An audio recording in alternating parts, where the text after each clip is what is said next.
Hi, this is Debbie and thank you for joining me as I take a look at the SSS December card kit and watercolour a cute card using the kit stamp set. First, let's take a look at what's included in this month's card kit, starting with the stamp set entitled Christmas Squad, and this set has a bunch of cute images based around a milk and cookies theme. Next, there are 12 double-sided sheets of Doodlebug milk and cookies 6x6 patterned paper, with lots of cute designs and patterns, as well as a couple of larger scenes too. Also included in the kit are a set of matching Doodlebug milk and cookie stickers, and a pack of colourful confetti sequins, and a mini Delicata rose gold ink pad. Moving on to the card included in the kit, and in addition to the ivory card you can see there's also a sheet of Neenah Desert Storm card which has got tucked in behind. However, the card that caught my eye is this delicious sparkly glitter cardstock from Tonic. You get 3 sheets of it, one each of Silver Screen, Tropical Tide and Candy Floss. For today I'm just using the stamp set from the card kit and watercolouring a cute background using the images from the Christmas Squad set. I've placed a piece of watercolour card in the mini MISTI and I'm using a new watercolour card for me, Fabriano cold pressed, which is a nice bright white in comparison to a lot of watercolour card which can be quite creamy in colour. To create my background I'm starting in the top left corner of the watercolour card and stamping all of the cute images using VersaFine ONYX black ink. This is a waterproof ink which won't bleed when I start painting. I'm jigsawing the images together and varying the angles of them to create more interest. And I'm stamping each of the images at least twice so that I get a good clear impression, and for me this is the main advantage of a stamp positioner. I stamped each of the images from the set once, and then when I started to use them for a second time, I brought in a piece of acetate to help me keep my stamping nice and clean. After having stamped the images for the first time, they are left with some residual ink, and when placing them to arrange them to stamp a second time, I don't want to transfer any ink until I decided where to place them. Having the acetate over the watercolour card and arranging the stamps on the acetate means that I don't get any unwanted ink smudges. I continued using the acetate as I stamped the remainder of the panel until the whole area was covered in cute critters, milk glasses and cookies. Moving on to the painting, and I'm going to use 2 of my favourite brushes. These are the Winsor & Newton Series 7 brushes in size 1 and 00. I like these smaller sizes as I find I can control the brush better to get in all the smaller areas when watercolouring images for cards.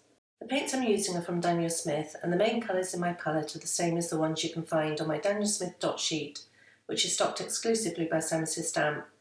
I'll leave a link in the description to that dot sheet if you wanted to try these colours out, as well as to all the supplies I've mentioned today. As this is a busy background, I've kept the watercolouring really simple, painting 1 layer for each colour and not worrying about any shading. I've sped the painting up so that I can fit in as much as possible, and I'm going to play some music and then I'll be back to talk about how I finished off this card.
painting now complete, I wanted to take the background up a notch by splattering it with a solution of Perfect Pearls.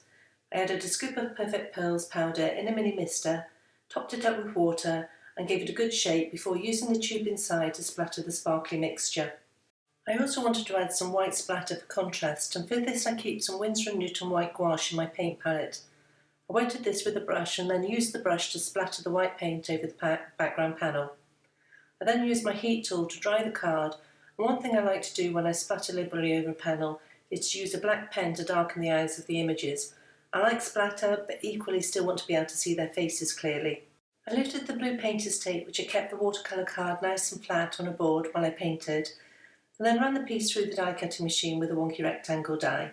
I picked a fun sentiment from the Christmas Squad stamp set and stamped it in clear embossing ink on black card, sprinkled with white embossing powder and heat set before trimming into a skinny banner. I added the banners to the top third of the watercolour panel with foam adhesive, and then added the panel to a white side folding card base with more foam adhesive. And as a final touch I added a trio of clear sequins. Well, that concludes this look at the SSS December card kit and the cute watercolour card using the kit stamp set. I'll leave links in the YouTube description below to the products that I've used today, as well as a link to the coordinating blog post over at limedoodledesign.com. I want to thank you for joining me today, and if you've enjoyed this tutorial, I'd be delighted if you subscribe to this channel.